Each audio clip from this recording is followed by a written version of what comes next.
So the title of this presentation is Missed Research Opportunities. And I've defined that as the failure of a healthcare professional. So that could be anybody, that could be your doctor, your GP, your midwife, or your healthcare assistant, to discuss a clinical research opportunity with a patient. So that's just a discussion about the opportunity that you may be eligible for a research study.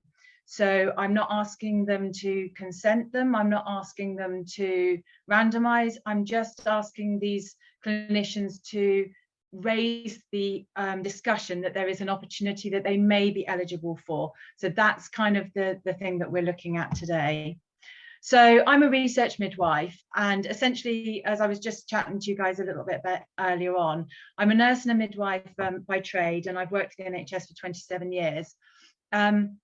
And for the last 11, I've worked in reproductive health research. And what that means is I came out of my normal clinical role and I went over to run a clinical research study that was looking at using algorithms and software to make the tracing of babies a little bit more accurate and potentially keep them safer. It was a very large study called the infant study. Ironically, it turned out that the algorithms weren't as good as the midwife's interpretation of that monitoring system. So that was a good outcome really for us as midwives. I also hold an NIHR Pre-doctoral Clinical Academic Fellowship, and I got awarded that work because what I applied to do was to look at why recruitment is struggling. So what happens when people are unable to recruit to research studies, and why that occurs. But my clinical role is to discuss research with patients. So that is the one thing that I'm very passionate about, is talking about research to patients and opening up that door. I go on then to take the informed consent. I advocate for the patients right the way through the whole process. And I support them as well. So if there's any problems or any concerns, then I support them through their research journey. And I make sure that the research is being done in a robust and safe and ethical way. So that's my actual clinical role, and that sits alongside my academic role. So is this actually a problem? I mean, is this just a perceived problem that I've noticed, or is it actually a real problem? So I started looking at the literature, and we know that poor recruitment rates nationally and internationally are significant. We know that there are problems with recruitment. And if you look more deeply, the rate of non-invitation, so that failure to discuss a research opportunity of the patient, is a significant impact. And there is several pieces of literature out there that shows that it is a barrier that affects nearly all recruitment and trial studies. So there's three main significant points that I think are key before we start our discussion. And that's that clinical trial recruitment is an activity that generally starts with an interaction between a healthcare professional and the patient. So before anybody from the research team generally gets involved with the patient, we get invited to come and speak to them. We get an invitation or a referral to speak to that patient about the research. There are situations that are different from that. So a patient could self-refer to a research study, and a patient might hear about something through social media or external advertising. But generally speaking, in the UK, it still revolves around this referral process from your clinician to the research team. Without the investment of that healthcare professional, there is every chance that a patient will never become aware of research opportunities that are available to them. So they may never, ever find out about it. And of course, that's really key, because if the sampling frame is biased by selective invitation, then the validity of the findings may be compromised. So if we're not inviting everybody, if we're not dipping into the whole pool of eligible patients, we're not representing the whole population that we should be representing. And we all know, it's been in the press recently about equity of access from different ethnic groups and diverse populations, that we know that we see a lot of patients of the same type of demographic coming through research activity. So we know that we probably have got this sampling bias occurring. So this isn't coming from the top. the top is actually trying to do something about it. So if you look higher up, the Constitution for England very recently, and it has been for some time, section 3A says that the NHS commits to inform you to research studies in which you may be eligible to participate. So there is an agenda, there is a drive to make sure that this is happening. But how often does this actually happen in real life? And shockingly, it can be as little as only 18% of a population will be invited to participate in the research studies. It can be as much as 50. If you look in the literature, it can be as much as 50, but there's very little audit that goes on looking at the missed opportunities.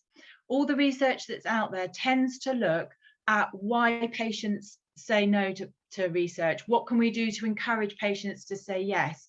But very little goes back that one step further and looks at what happens to those patients that never got invited in the first place. What happens to that population? And of course, that population doesn't have a voice because it doesn't know it's missing out on anything because it never got invited. So of course, it's a sort of like a silent population, really. But 18% isn't acceptable. So the James Lind Alliance, which I know that many of you will know about, undertook extensive work looking particularly about research recruitment, and it published the Prioritising Recruitment in Randomised Trials Priority Setting Partnership, and I'll discuss that as the priority study from now on. And that was looking very much at recruitment and what are the problems surrounding recruitment. It identified 31 unanswered questions. Oh no, what have I done there? Sorry, my screen was just doing something bizarre. And question 5, so it had 31 questions, and then it prioritized them again in the top 10. And question 5 within that top 10 stated, what are the barriers and enablers for clinicians or healthcare professionals in helping to conduct randomized trials? And it's that question 5 that I sort of focus on a lot, is what are those barriers with recruitment? So my aims in my work are very much to explore how healthcare professionals feel research activity aligns with their clinical role and how their own perceptions and beliefs about research and patients may impact recruitment. So I'm looking very much at the healthcare professionals' perspective and what they feel stops them from doing that research work. I want to look at the organisational factors that impact recruitment, and I also want to explore the healthcare providers' views and experiences of how understanding and acceptability of the trial process can impact recruitment. And I know this seems like I'm dealing very much with the healthcare professionals' perspectives and ignoring the patient's perspectives, but first of all, I need to know how I break that gatekeeping behaviour. I need to know how the healthcare professionals, what's inhibiting their work before I can then move on to the patients as well. So the patients are very important to me, but I need to figure out what's happening with the healthcare professionals first, because I feel it's that's disadvantaging the patients. So I'm not ignoring the patient's perspectives, but I feel that it's important to understand that. So the language surrounding research, we all know, is just a myriad of different phrases and different work. And in my recent literature review that I've just done, it was actually a minefield of different words, and to choose these key words to do my literature review on was virtually impossible because there was so many different words that I could have done this literature review on. Some people called it referral, some people called it gatekeeping, recruitment, consent, and you know, there was so much. It was, everyone was just getting very confused with the language sort of associated around it. And we know that that language is paralysing for patients when it comes to research activity, and it's exactly the same for clinicians. There's so much language, we wrap it all up in so much red tape and sort of confusion that it is alienating for everybody. And even when I was trying to sort of describe what I'm doing, I'm a researcher researching research. It's just a minefield of complicated words. So I went on to do this literature review, and I managed to look very much at what these clinicians felt their barriers were. And I looked at lots of different papers. I ended up with 31 papers that solely looked at the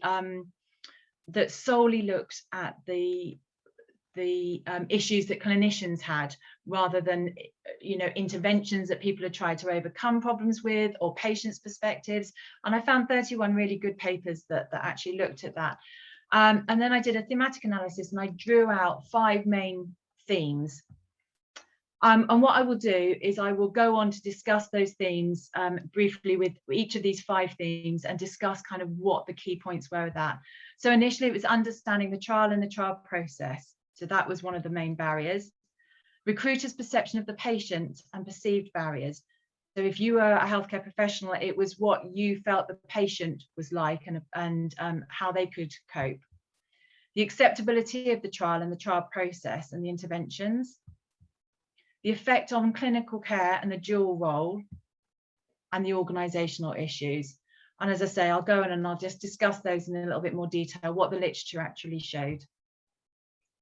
So understanding the trial and the research process. The clinicians that were interviewed, or they were observed in their clinical area, most of it was interview, one-to-one interview, but there were some observational studies as well to see how clinicians discussed or didn't discuss research with their patients.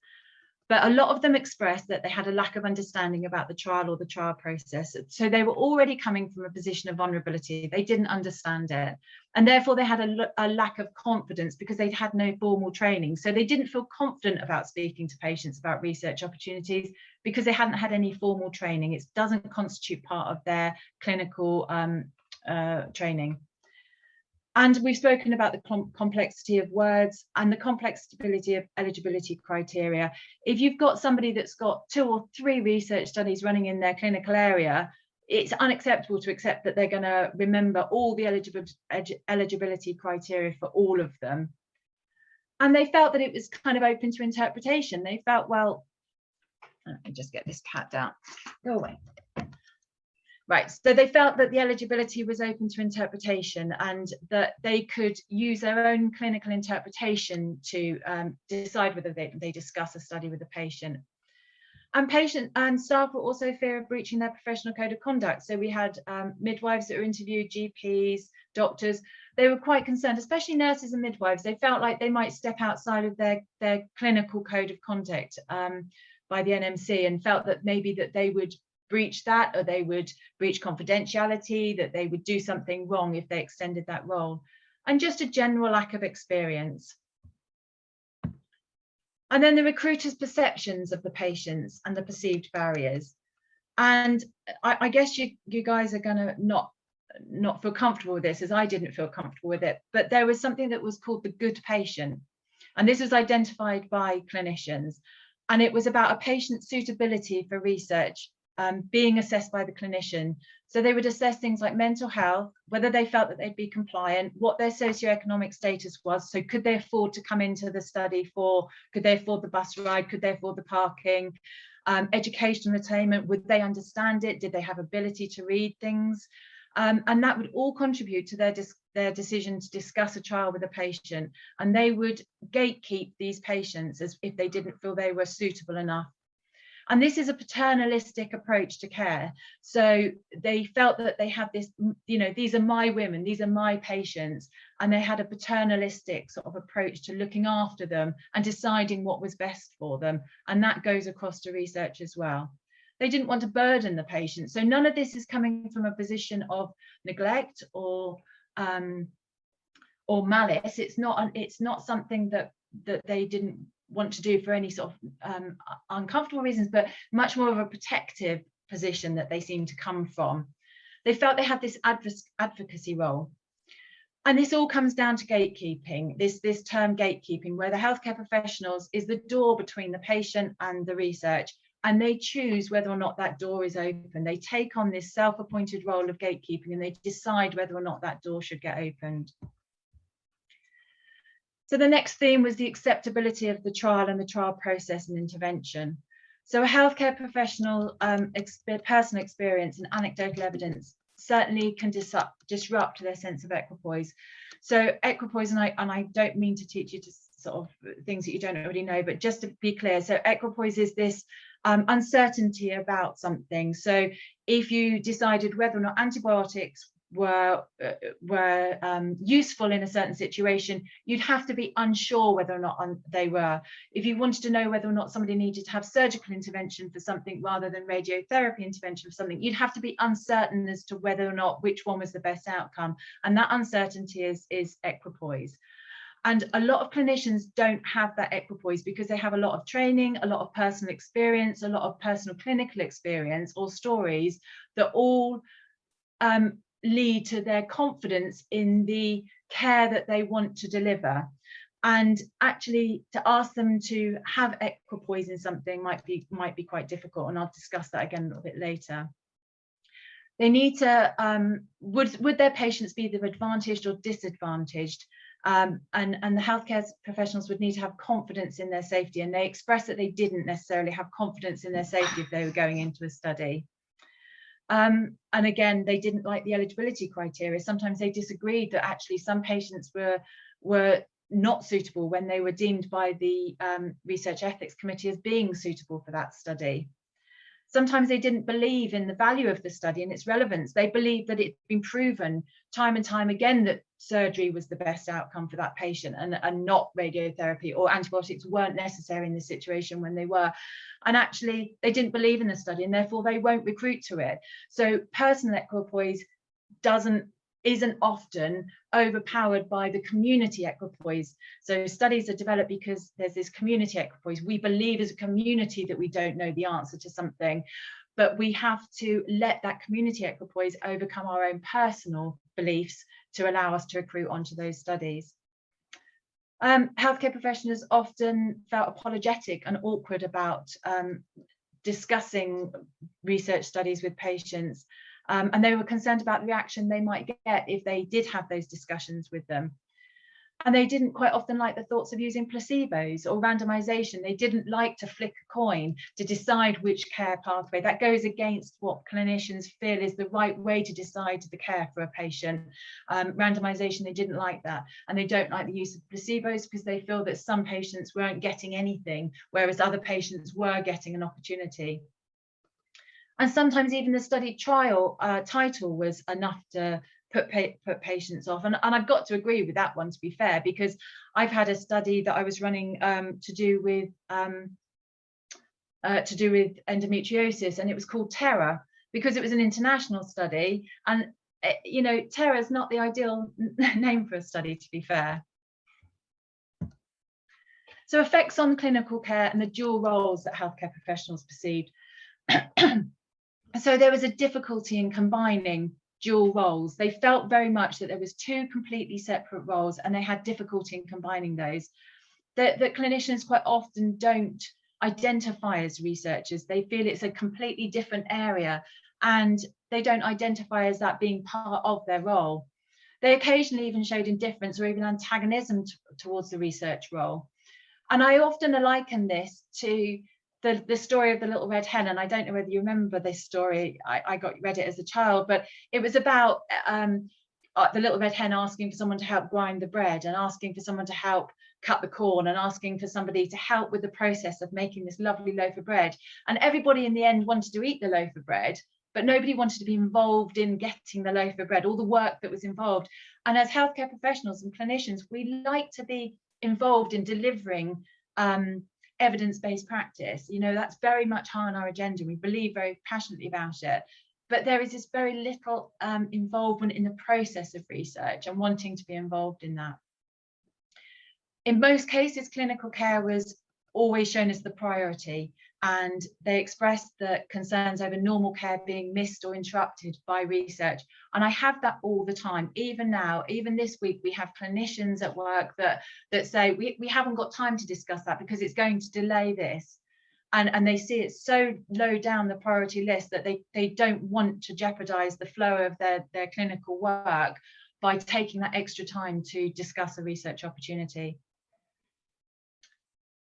And they don't want to lose control over their care pathways. You know, doctors, nurses, midwives feel very protective over that care pathway, and they don't necessarily want to relinquish it to another group, the research group or the research pathway. So there's always that as well. And finally, the organisational issues was the final theme. time constraints, all things that we would probably realise, and these are the things that are very much more frequently cited in barriers. So time constraints, the demands of the clinical environment with little capacity for any extra work, and this was all strongly expressed, and especially in emergency or acute clinical care settings. Staff are already feeling overwhelmed by their clinical work, and asking them to take on anything extra was a step too far. And they quite often forgot about the trial, which shows how low down clinical research can be in their priorities. They all expressed that they needed regular study updates and a real visible sort of research team to stimulate them and remind them.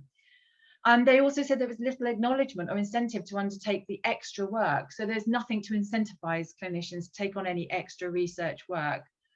They felt that there was few opportune moments to discuss research, and there's few quiet spaces or availability to discuss research with patients.